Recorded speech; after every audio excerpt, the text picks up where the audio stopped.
I'm Wes Bascom. I was born here in Raymond in 1929. Born into a rodeo family. Back when I was young, my family, the Bascoms, the Lunds, some of the Libert boys, and a few others were sort of the backbone of the rodeo in Raymond. And having been born into that situation, of course, I always wanted to be a cowboy. My dad was a farmer, and he moved into Raymond in 1901, and he raised a huge family. He fathered 23 children. He was a farmer, and I was raised on the farm, but I always liked horses. I've always been a real horse lover. And as I grew up, I would really kind of got into it, breaking a few of them around Raymond and whatnot. When I get talking about the Raymond Rodeo and thinking about it, it's almost like opening a photograph album to me. I have so many memories that are just sort of snapshot memories. More than once we had to go up to Meek's lease, and they had a bunch of horses never been broke. They were the Perchins and thoroughbred crosses. Boy, they're a rank bunch, I'll tell you. We trailed them back into Raymond, cut through walkers and pick up a few more. We trailed the horses in, put them in now where all the ball fields are in the fairgrounds, and let them rest for a day or two before the rodeo. And I can remember standing out at the fence and watching these cowboys bring this great bunch of horses through and the cattle, and we'd be down there at the fairgrounds looking them over and thinking which ones looked like, boy, they were going to be bucking horses. Of course, we didn't know anything about it.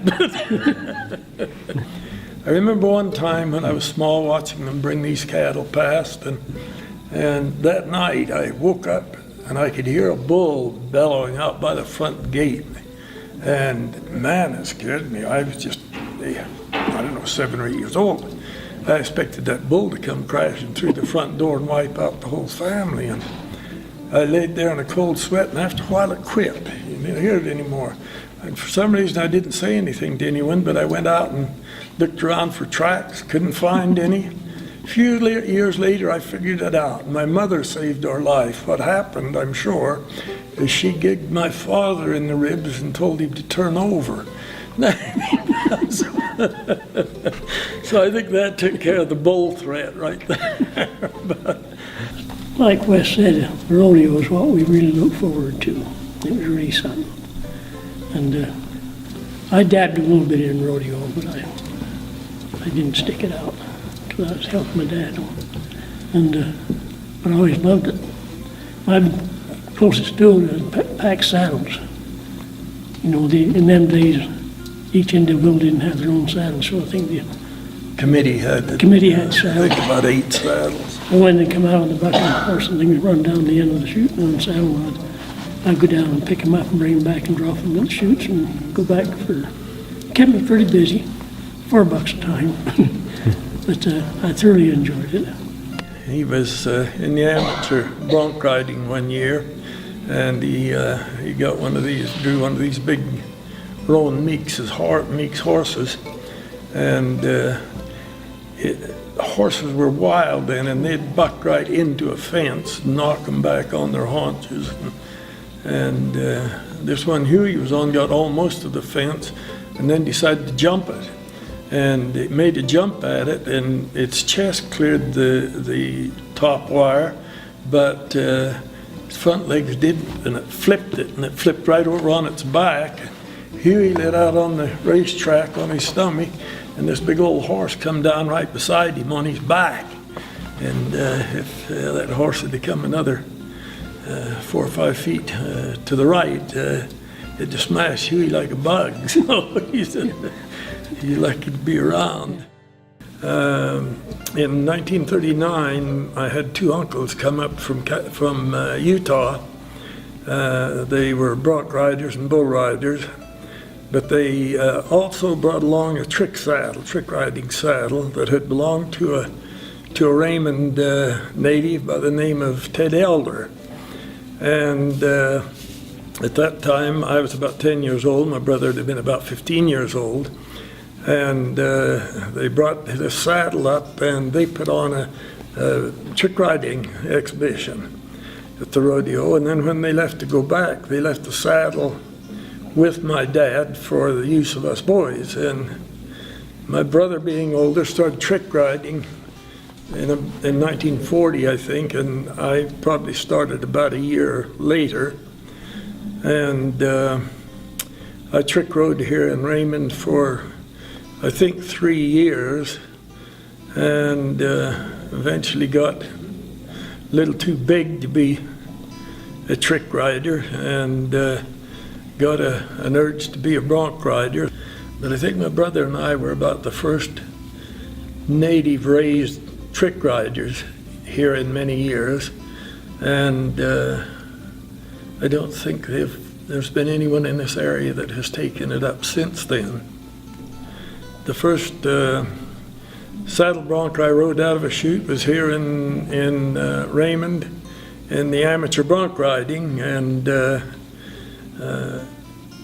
Dooley Robinson, whom most people in Raymond know or remember, won the amateur bronc riding. I was second, and another Raymond boy by the name of Billy Lafferty was third. And that kind of encouraged me, and so I rode broncs for about 3 years. And then another thing that I got involved in through Alan Haggie's father, Bob, and Mel Depew, who's well known in Raymond, put a team together, and they had Roman racing, and I was involved in that for a year or two as well. When Ray Knight was in charge of it, he was a real showman and had the resources to put on that kind of a rodeo. So they had a lot of events that they don't very often have now. They had what they called a mad scramble, where they filled the chutes with horses. Guys would get on the main hold, turn them all loose at once, and it would just rain cowboys because it's hard to ride a bucking horse main hold. And then they had wild horse race, which they still have occasionally, but then it was big, mature horses they used, and totally unbroke. They had wild cow milking. They had half a dozen horse races on the 1st of July, chariot races with 4 horse teams. Being in a rodeo family, I got to see them do a lot of the preparation work for the rodeo. Like, these horses were wild. Their tails were clear down to the ground, and their manes hung way down below their necks and were snarled. And just a little background on that, in 1912, a man by the name of Joe Lamar from Raymond here, originally from Mexico, went up to Calgary to try out some of these horses so that they knew they had good bucking horses. And he got bucked off, and his spur got tangled up in a knot in this horse's mane, and I guess a cow kicked him in the head and killed him. So with all these horses, before the rodeo, they were run through the chutes, and all these snarls were cut out of their manes to prevent that from happening again. And then they would make branding irons, so to speak, out of baling wire, and had a can of paint, and they would put a number on these horses, and a corresponding number on a little slip of paper. These slips of paper went into a hat. They were drawn out for each contestant, and the contestant's number told them what horse they were going to get. And so I got to see all of this because I went, I was down there with my dad watching it and so forth. For a while there, at one time, there was a lot of interest. It had gone away from having a stampede, There was a lull, and a bunch of us got together and done a lot of fixing up. A lot of the corrals needed to be repaired, and the chutes and whatnot. And we rallied together and done some talking and got a little more interest back. Maybe you remember some of that, Wes. Yeah. It was scary, because Raymond and that rodeo was something else. The 1st of July was the big day of the year.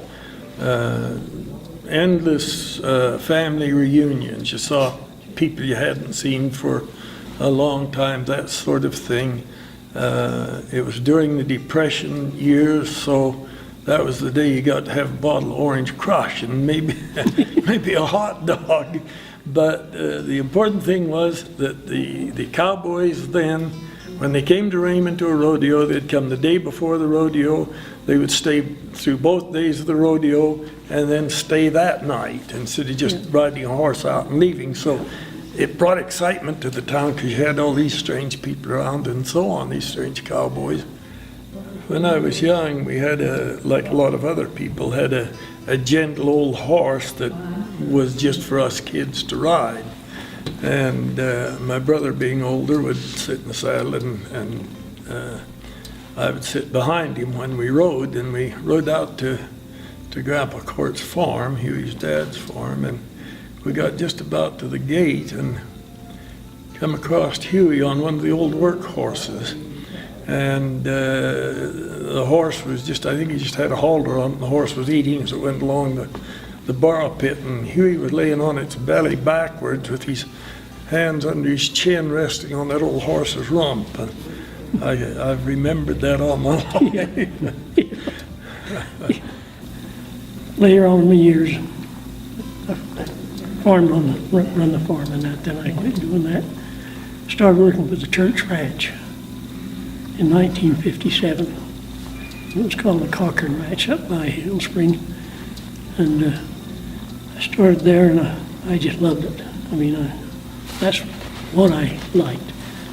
And I ended up with the Cochran Ranch for 7 years, and then they moved me over to what they call the Bar K2 Ranch, which to take over from the foreman who was going to retire in 2 years. And I was there 16 years, and they moved me over to the night ranch. And all in total, I worked for the church ranch for 34 years. And that was my life, but I loved every minute of it. I feel privileged to have been involved in a very small way in the history of the Raymond Stampede. I think it's been a wonderful thing. I don't think there's ever been a time when there's better rodeo cowboys than there are right now. So I'm not the sort that's going to say you should have been here in the old days when they were real cowboys. Well, they were real cowboys then, but these guys now have been to rodeo schools and they ride top horses and so on, and they're very good. But as far as showmanship goes and so on, and a variety of things taking place, this rodeo, as I said earlier, I think was probably the best rodeo in the world at that time.